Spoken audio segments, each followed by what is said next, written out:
주행 제어 방식에 대해서 이야기 드리겠습니다.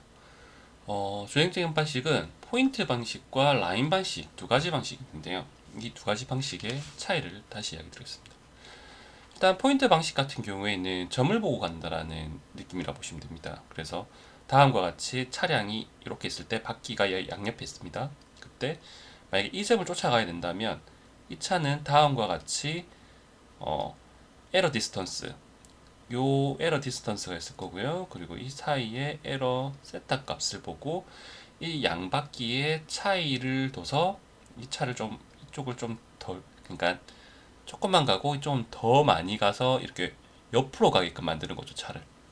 그래서 이 점에 맞춰서 이 에러 값을, 이 에러 세타를 보고 차량의 그 뭐라고 해야 되죠? 요 회전을 계산을 하는 거고요. 그리고 에러 디스턴스를 통해서 양바퀴의 속도, 그러니까 가감속을 제어한다라고 보시면 됩니다. 그에 반해서 선 제어에 대해서 이야기 드리면요. 치우고 선 제어에 대해서 이야기 드리면 선 제어는 라인, 그러니까 경로가 있는 겁니다. 노드와 노드를 연결하는 경로가 있는 것이고요. 그때 이 차의 각도와 그 각도를 고려했을 때 보시면은 앞에 지금 이게 직각으로 보시면 됩니다. 그러니까 이 라인의 직각으로 이 차의 에러 값을 구할 수 있는 거죠. 에러, 여기서는 저희는 딜레이, 탈선 값이라고 합니다. 그러니까 탈선 값을 알 수가 있는 거죠. 뒤에도 탈선 값을 알 수가 있겠죠. 그럼 이 탈선 값을 이용을 해서 차량의 지금 차량의 그 휘어짐을 알 수 있기 때문에 정확하게 이 차량의 키네마틱스를 알 수 있다면 두 바퀴의 차이를 정확하게 값을 줄 수 있다는 거죠. 그래서 점 제어와 선 제어의 가장 큰 차이점은 이 직교 탈선 값을 이용하냐 안 하냐의 차이라고 보시면 됩니다. 아까 전에 보신 것처럼 양바퀴가 있을 때 차가 이렇게 있다라고 치면 이 위치를 쫓아가야 될 때, 너무 정면이라서 안 보일 것 같아서 이 위치라고 하겠습니다. 그러면 이 차량의, 그러니까 순간 회전축 제어 원점이라 불리는 이 점에서 이쪽으로 쫓아가기 위해서는 이 차가 다음과 같은 그 오리엔테이션, 그 헤딩 방향을 두고 있다라고 봤을 때 이 에러 값을 보기 위해서 차가 움직여야 되지 않습니까? 이때 이 차의 탈선 값을 어떻게 알 수가 있을까요? 알 수가 없죠. 왜냐하면 여기서는 탈선 값이 바로 나와서 예를 들어서 이게 200mm가 넘어가면은 에러다라는 것을 바로 계산해낼 수 있는데 여기서는 그 값을 알아낼 수가 없습니다. 다시 키네마틱스를 이용해서 이 위치를 구해서 이 위치를 구해서 끝내는 직교를 구할 수밖에 없는 거죠. 혹시 이해가 되셨을까요? 그래서 선 제어 같은 경우에는 이걸 보시면은 정확하게 이해가 되실 겁니다. 그래서 보시면은 이 선이 보이네요. 다시 한번 여기서 보시면 차가 탈선을 알 수가 없기 때문에 다음과 같이 차가 제자리에서 회전을 하는 거죠. 이게 왜 제자리에서 회전하냐, 이것도 되게 중요합니다. 점제어 같은 경우에는.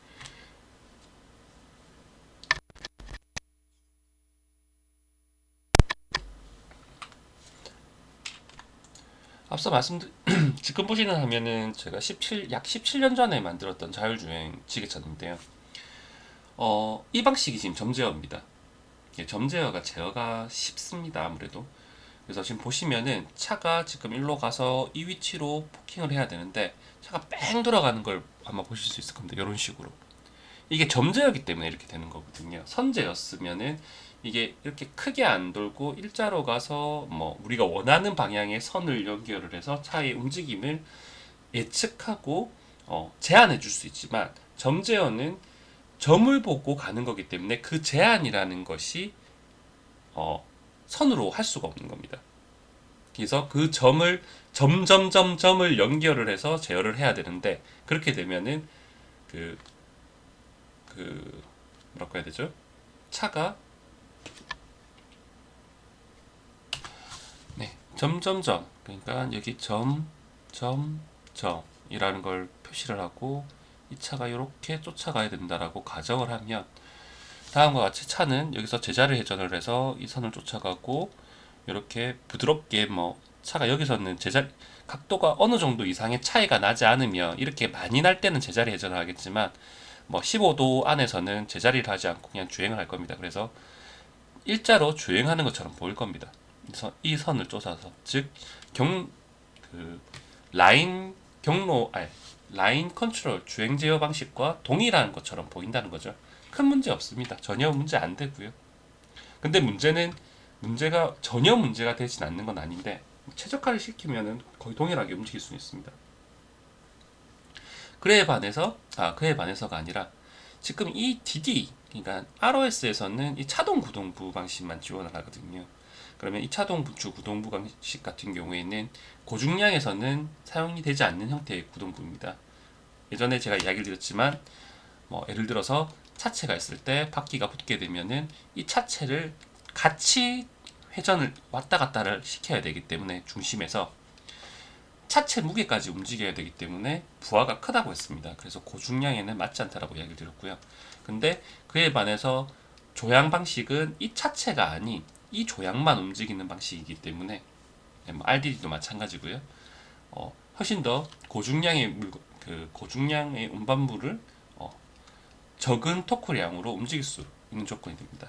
그래서 이 조건에서 보시죠. 2RDD나 2SD의 바이서클 키네마틱스 모델에서 보시면 일단 점 제어를 보시면 점을 찍었을 때 똑같겠죠. 점을 꺼놓고 이 차의 헤딩 방향의 에러 값과 에러 디스턴스 값을 보고 제어를 할 텐데 그러면은 얘 같은 경우에는 이 조향과 차동 구동부는 대부분이 중앙에 제어 원점이 있기 때문에 문제가 없는데 뭐 사실 지금 이 2SD도 중앙에 제어 원점이 있기 때문에 큰 문제는 없을 겁니다. 근데 보시죠.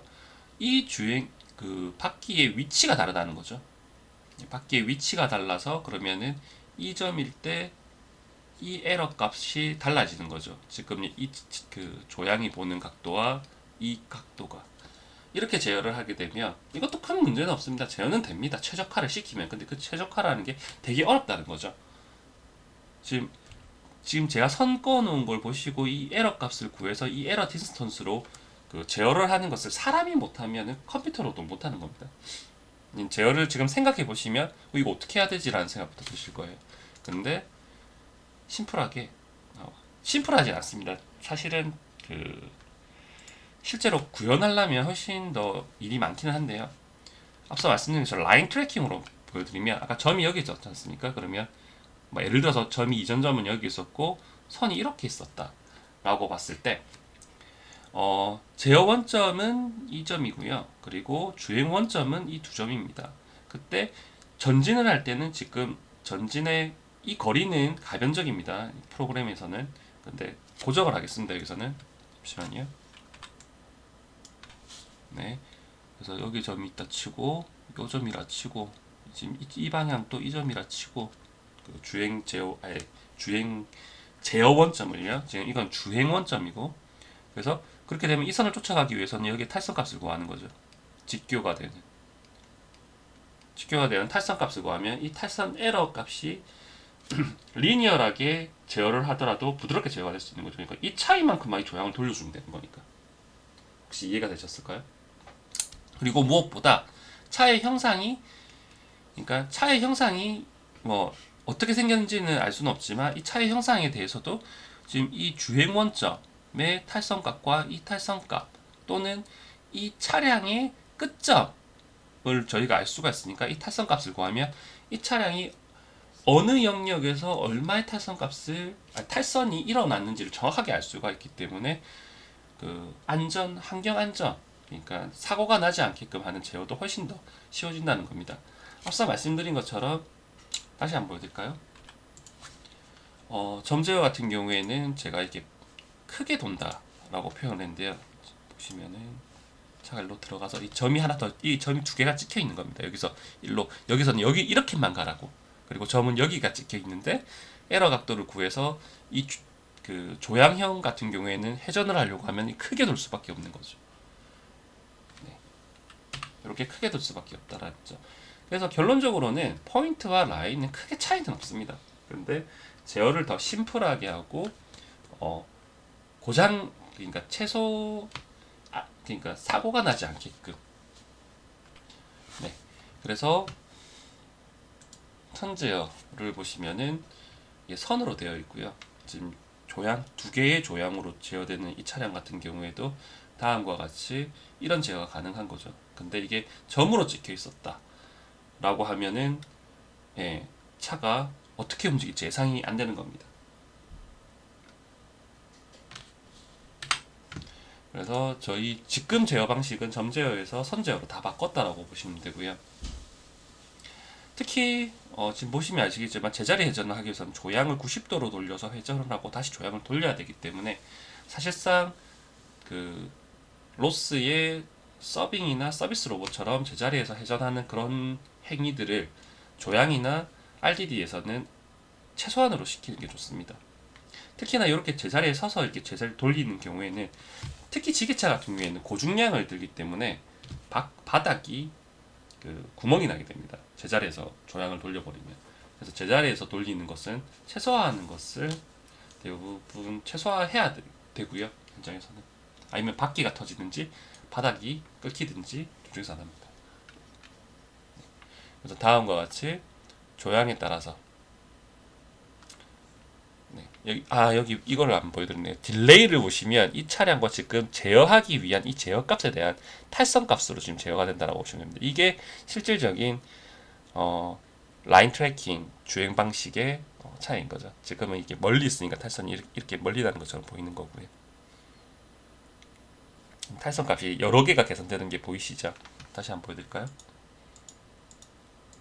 지금 탈선 값이 여러 개가 지금 계산되죠. 이것보다 훨씬 더 많이 안에서 계산되고 있습니다. 그 끝점과 후진도 계산을 해야 되기 때문에. 네.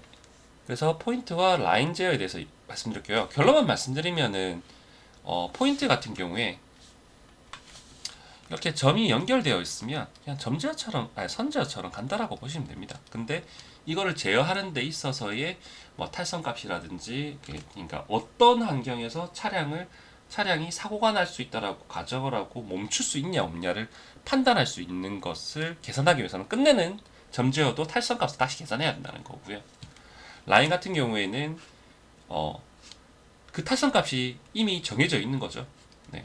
탈선 값이 계산되어 있기 때문에 그것을 기반으로 제어가 된다라고 보시면 됩니다. 그래서 어느 게 좋다, 안 좋다를 떠나서 선제어, 그러니까 DD 방식의 RDD처럼 이렇게 회전을